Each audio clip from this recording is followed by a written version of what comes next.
What's going on, fellas? It's another C Boogie. Y'all know the rest. Hey, I want to salute y'all for subscribing to my channel, and I also want to thank y'all for liking my videos. And shout out to the Dime Game Division. Let's rock and roll, man. There's been a dust up over the last few days about the rapper Kid Cudi. You know, Kid Cudi went on Saturday Night Live with a dress on. You know, and it sparked up a lot of conversations with men on social media, you know, as it should.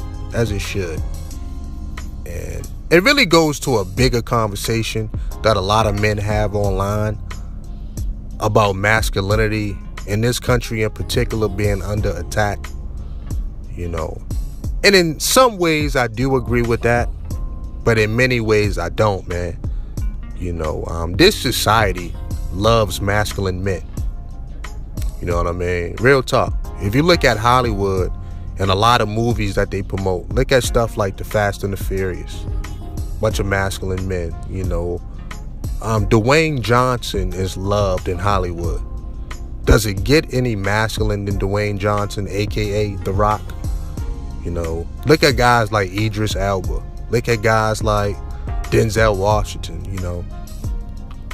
Even on Power, you know, Ghost from Power, very masculine dude. You know what I mean? So I can make the argument, man, that society loves masculine men. You know, point blank period, man. Look how this society treats athletes. Athletes get so much preferential treatment in this society. It's almost disgusting. You know, from the time that they're young playing Pop Warner or AAU to the time that these guys make the league, especially college ball players. Like, are you serious? Are you going to really have the argument with me that college ball players don't have their way? Especially the guys that are good. I'm talking about the stars on the team. Dog, that's malarkey if you say anything otherwise, man. You know, and the reason why I call it disgusting because, I mean, essentially all these guys doing is catching a football or bouncing a basketball. You know, it's not like they pushing society forward with innovation. You know, it's not like they changing the world. You know, they inspire people and motivate people, but come on, man. This society loves Michael Jordan. This society loves Tom Brady. This society loves Derek Jeter. You know, masculine men. Masculine men. Period. This society loves, you know, LeBron James. I can go down the list, man. You know. Dog. If you a man with some height on you, you know, you a halfway decent looking dude, you know, you dress like a mature man, you got a pretty solid muscle build, you got a good scent, you know, you're well groomed, a lot of doors will be open for you just off that alone. Ask me how I know.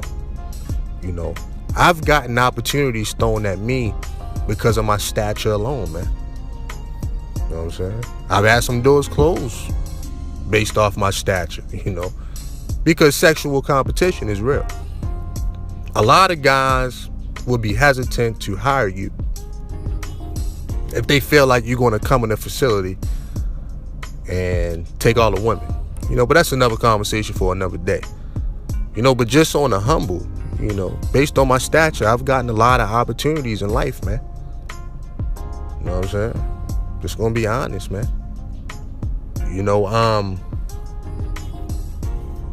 matter of fact, speaking of that, when I was hanging out in Atlanta with Kevin Samuels, you know, a long time ago, you know, Kevin Samuels is 6'5", you know, he had his suit on, you know, smelled like he had on some very expensive cologne, you know, he had his shades on, you know, very well groomed.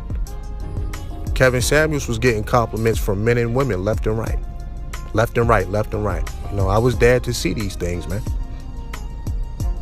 You know, I would say it's the guys that look unmasculine that have the hardest time in this society, that feel like their masculinity is under attack. You know what I mean? That's what I would say to that argument, man.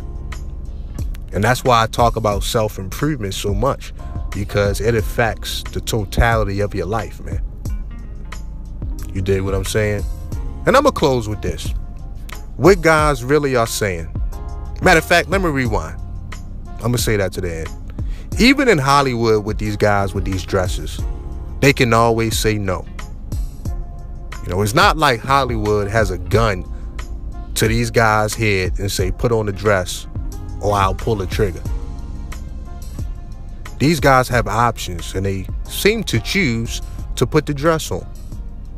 You know, why didn't Tyler Perry pay an older black woman to play Medea? No, he decided to do it himself. Even after Tyler Perry got wealthy, you know, super rich, beyond his wildest dreams, he still decided to play Medea. Now you gotta ask yourself, why? Why? Why, Sway? And the short answer is because he wanted to. It made him a lot of money. Tyler Perry is a billionaire. You know, I'm not about to sit up here and try to speculate on why Tyler Perry does what he does, but he make a lot of goddamn money from it, man. So what we talking about? Hollywood ain't got no gun to anybody's head. No, they don't. These guys volunteer to do this stuff, man. So miss me with that argument, dog. Or for whatever reason, these guys want the money or they want the opportunity and they take it, but they can always say no. I'm gonna close with this. Now I'm really closing, y'all. At the end of the day,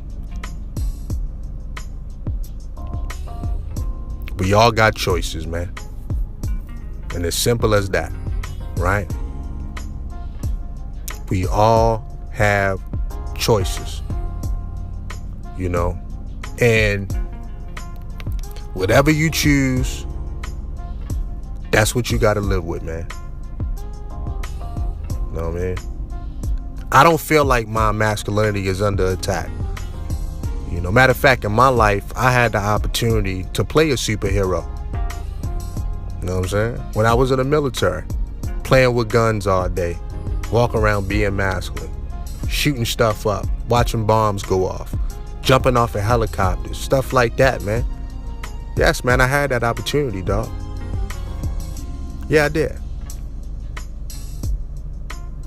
And I had a lot of fun doing it, you know?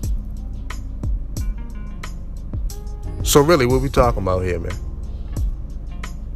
You dig what I'm saying? Look, man.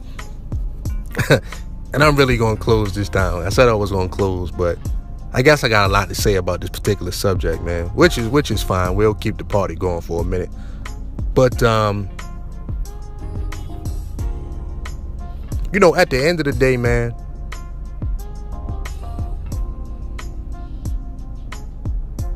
a lot of guys are upset because they can't do exactly what they want to do, especially when it comes to women.